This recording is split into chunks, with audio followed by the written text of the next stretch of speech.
चंद्रपूर शहरालगतच्या मोरवा गावातील वसाहतीत अवघ्या 5 वर्षीय चिमुकलीवर शेजारीच राहणाऱ्या 61 वर्षीय सेवानिवृत्त व्यक्तीने लैंगिक अत्याचार केल्याची अत्यंत संतापजनक घटना समोर आली आहे।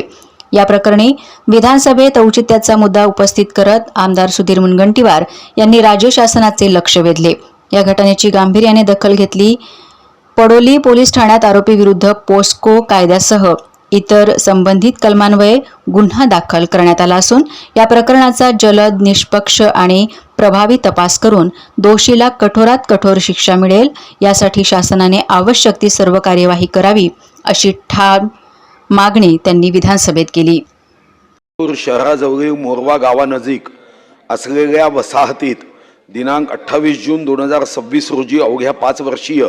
चिमुकलीवर शेजारी राहणाऱ्या 61 वर्षीय सेवानिवृत्त व्यक्तीने लैंगिक अत्याचार केल्याची अत्यंत संतापजनक घटना उघडकीस येणे, या प्रकरणी पडोली पोलीस ठाण्यात पाक्सो कायद्यासह संबंधित कलमान्वये गुन्हा दाखल करून आरोपीस तातडीने अटक करण्यात येणे, अशा स्वरूपाच्या घटनांमुळे बालकाच्या सुरक्षिततेबाबत पालकांमध्ये भीतीचे वातावरण निर्माण होणे, समाजात बालकाविरुद्ध वाढत्या लैंगिक अत्याचाराच्या घटनांमुळे कायदा व सुव्यवस्थेबाबत गंभीर प्रश्न निर्माण होणे, बालकांच्या संरक्षणासाठी प्रतिबंधात्मक उपाययोजना,